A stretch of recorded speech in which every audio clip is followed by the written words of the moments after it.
Good morning everyone, চলে এসেছে আবার একটা নতুন ভিডিও নিয়ে। আজকে সকালটা এখান থেকেই শুরু হলো, যেটা প্রত্যেক মেয়ের প্রত্যেক দিন সকালটা শুরু হয়। যদিও সকাল দুপুর সবটাই এখান থেকেই শুরু হয়। হ্যাঁ, রান্নার জায়গা থেকে শুরু করছি। উঠে পড়েছি অনেকক্ষণ আগে ঘুম থেকে, আর একটু বেরিয়েছিলাম ছোটখাটো টুকটাক কিছু কাজ ছিল, সেগুলো সব সারতে। সেগুলো সেরে চলে এসেছি, এসে লেগে পড়েছি রান্নার দিকে। হ্যাঁ, তবে তোমাদের হয়তো মনে হতে পারে যে আজকে একা রয়েছি আর এত রান্নার তোড়জোড় কেন চলছে।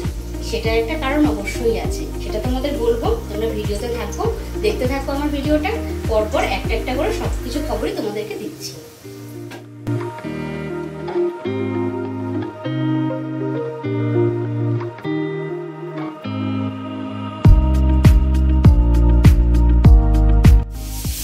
আর এই 2-3 দিন আমার একটু ছুটি ছিল, সেই জন্য ভাইকে বললাম যে তুই একবার আয়, একবার একটু আমরা একসাথে সবাই মিলে খাওয়া দাওয়া করি। আর সবসময় তো বাইরে থেকে কিনে আমাদের খাওয়া হয়, কারণ কেউ সময় পাই না, আর রান্না করতে গেলে একটু সময় নিয়ে না করলে রান্না ঠিক করে হয় না। তো সেই জন্য সবসময় বাইরে থেকেই কিনতে হয়। তো সেই জন্য ভাইও রাজি হয়ে গেল। আর এদিকে মা তো একদমই আসতে চায় না। আর কিছুদিন আগেই মা এখানে এসে গেছে, দক্ষিণেশ্বর গেছিলাম আমরা একসাথে। আসলে মার শরীরটা একদমই ভালো নেই। মার যেহেতু আর্থারাইটিসের প্রবলেম, সেই জন্য পায়ের প্রচণ্ড ব্যথা থাকে, তো হাঁটাচলা করতেও খুব কষ্ট হয়। সেই জন্য মা খুব একটা বেশি আসতে চায়। তো সেই জন্য মাকে আর কিছু বলিনি, মাকে বলেছি আসো, আমাদের একটা বাইরে ইনভিটেশন আছে। যদিও এটা পুরোপুরি মিথ্যা কথাই বলেছি, তাহলে মা কিছুতেই আসতে চাইবে না। তো সে দেখা যাক মা আসে কিনা। এইসব কিছু তো মাকে বলে রেখেছি, মা কিছুই জানে না যে আমি রান্নাবান্না করে খাওয়াবো, সেজন্য রেখেছি। তো যাই হোক, আসুক দেখি মা, তারপরে আসলে আর সেরকম কোনো কিছু করতে হবে না, বসেই থাকবে। আর কখনো কখনো মনে হয় না যে একটু নিজের মানুষদেরকে একটু রান্নাবান্না করে খাওয়াই, সেটাই মনে হচ্ছে। স্পেশাল কোনো দিন না, এটাই যা সেইভাবে নিজেকে সবাই মিলে একসাথে কাটানোটাই হচ্ছে স্পেশাল দিন। তো ভালো করেই জানো আমি খুব একটা বেশি ভালো রান্নাবান্না করতে পারি না, আর যেটুকু পারি মোটামুটি এই ইউটিউব দেখে শেখা, এইটুকু আমার রান্নাবান্না শেখা। তো সেটাই চেষ্টা করছি, যদি একটু ভালোভাবে রান্নাবান্না করতে পারি তো ভাইয়ের খেয়ে ভালো লাগবে, সেটাই আমার ভালো লাগবে। আর এদিকে শুরু করে দিয়েছি অনেক কিছুই রান্না, আর গুছিয়েও নিয়েছি সবটাই। আমি মোটামুটি যে সবজিগুলো কাটার ছিল সেগুলো সব কেটে গুছিয়ে নিয়েছি। এবার এক এক করে সবগুলো সব সারতে থাকবো। দুরকম মাছ, পাবদা মাছ নিয়ে এসেছি একটু কালকে, আর আমার কাছে কাতলা মাছ অলরেডি ছিলই। তো সেগুলো এখন নুন হলুদ মাখিয়ে নেব, নিয়ে একটা একটা করে রান্না করে নেব। ভাই যদিও একদমই মাছ খেতে ভালোবাসে না, তবুও ওই একটু অন্যরকম করে রান্না করে দেখে চেষ্টা করে ও যদি একটু খেতে পারে। এক করে সবকটা রান্নাই মোটামুটি সেরে নেব। আর ওই বেলায় রান্নার দিকে কিছু রাখবো না, কারণ ওরা আসলে একটু যদি আধ ঘন্টাও গল্প করতে পারি সেটাই ভালো। কারণ রান্নার দিকে থাকলে না আর গল্প কিছু করা হয় না, আর এমনিতেও তো দেখা হয় না। অনেক দিন আমি অশোকনগরেও যেতে পারছি না, তো যাই ভেবেছি এই বেলায় সব রান্নাগুলো সেরে রেখে দেবো।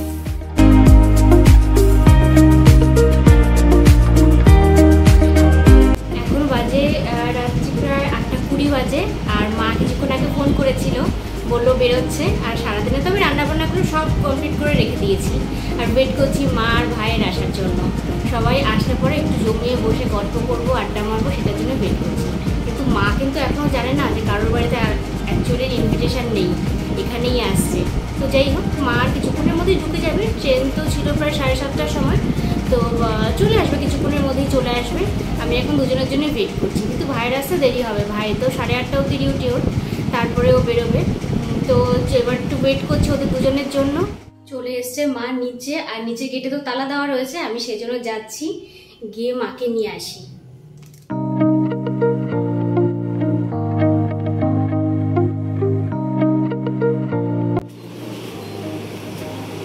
আমি তো ফ্যান চালিয়ে রেখেছি, তোমার গরম লাগবে তাই।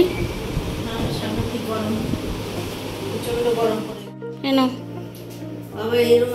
ভালো লাগে না, কেন? তোমাকে তো আমি নেমন্তন্নই করেছি জন্মদিনের। হ্যাঁ, তো জন্মদিনের নেমন্তন্নই তো করেছি। আমি খেয়েছি কিছুক্ষণ আগে, একটু আগে খেয়েছি আমি। স্নান টান করে আমি খেলাম।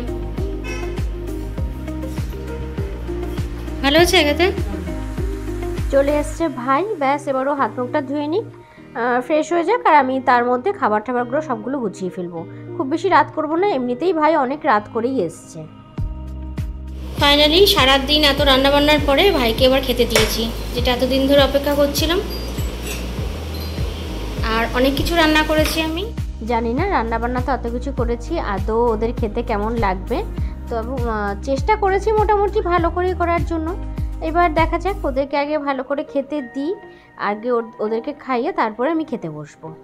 সবসময় তো মা আমাদেরকে খেতে দেয় আর আমরা আগে আগে খাওয়া শুরু করে দিই, মা সবার লাস্টে বসে। আজকে আর সেটা করব না, আজকে আগে সবাইকে খাইয়ে নেব, তারপরেই আমি খেতে বসবো। এটা আমি আগে থেকেই ঠিক করে রেখেছিলাম, এতে সুবিধা হয়, সবাইকে একটু মন ভরে খাওয়ানো যায়।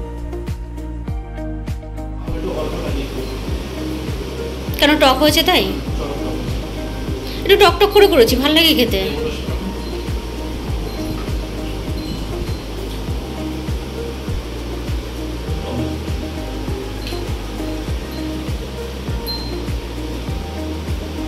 নুনটা তো ভয়ে ভয়ে দিয়েছি, তুই আবার নুন বেশি হলে আবার।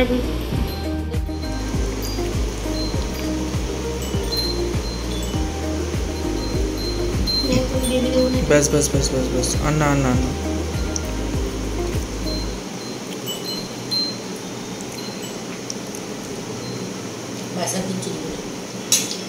খেলি রে ভাই মাছটা?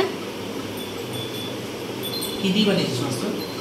মাছটা একদম নতুন আমি শিখেছি ইউটিউব থেকে, কাজু আর তিল দিয়ে মানে বেটে মাছ বানানো। তাই আজকে একটু ট্রাই করে দেখলাম কেমন হয়। ভালো লাগে নতুন নতুন রেসিপি। পাবদা মাছ বানিয়েছি, একটু সর্ষে আর পোস্ত দিয়ে পাবদা মাছের ঝাল করেছি। ভাইয়ের আবার কালকে মর্নিং ডিউটি, কালকে ডিউটিটা ইভিনিংয়ে থাকলে সব থেকে ভালো হতো। আর আমার যদিও কালকে ছুটি আছে, আমি বাড়িতেই থাকবো, তাই খুব একটা বেশি রাত হলে আমার খুব একটা প্রবলেম হবে না। কিন্তু ভাইকে তাড়াতাড়ি করে শুয়ে পড়তে হবে, মর্নিং ডিউটি থাকলে একটু তাড়াতাড়ি ঘুম থেকে উঠতে না পারলে তখন খুব প্রবলেম হয়ে যায় বেরোতে বেরোতে, সেই জন্য আরও তাড়াতাড়ি করে। এবারের ছুটিটাতে বেশ সবাই মিলে অনেক দিন ধরে একটুখানি একসাথে কাটানো গেল। এর আগে তো আমরা দক্ষিণেশ্বরে গিয়েছিলাম, সেদিনটাও খুব ভালো কাটিয়েছি, আর আজকের দিনটাও তো খুব ভালো করেই কাটাচ্ছি। সেই জন্য এবারে ছুটিটা বেশ ভালোই কেটেছে, সবার সাথে সময় কাটাতে পারলে যেন ছুটিটাও ভালোভাবে কাটে। কি রে, ঝাল ঝাল হয়েছে মাংসটা? তাও ঝাল হয়নি, আমি লঙ্কা বেটে দিয়েছি পুরো। না ঝাল হয়েছে গো।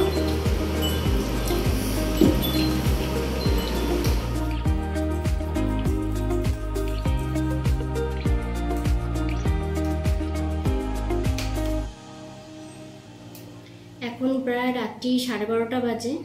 মা ভাই তো সব দুজনেই খেয়ে দিয়ে শুয়ে পড়েছে, কারণ ভাইয়ের কালকে সকালবেলা ডিউটি আছে, আর মাও কালকে সকালবেলা চলে যাবে। এসছিল তো একটুখানি সময়ের জন্য। তো যাই হোক, খুব ভালো একটা দিন কাটালাম। আসলে জানো তো, কিছু কিছু দিন এরকমভাবে কাটাতেও বেশ ভালো লাগে। আর সবসময় তো আমাদের চাকরি, টাকার জন্য পেছনে ছোটা, সে সব কিছুই চলে। এইসব দিনগুলো খুব স্পেশাল থাকে। আমি তো ছোটবেলা থেকে খুব মামা বাড়িতে মানুষ হয়েছি, মানে ছোট থেকে বড় মোটামুটি মামা বাড়িতেই থেকেছি। তো দিদা আমার খুব কাছের ছিল, খুব আশা ছিল, স্বপ্ন ছিল দিদাকে একদিন এভাবে কাছে এনে রাখবো, কিন্তু সেই সময় সেই সুযোগ আর পাইনি।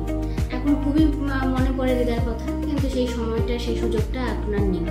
তো যাই হোক, আমার মনে হয় প্রত্যেকেরই কিছু কিছু দিন কিছু কিছু সময় নিজের ফ্যামিলির সাথে কাটানোটা খুব দরকার, এতে নিজের মনটাও ভালো লাগবে।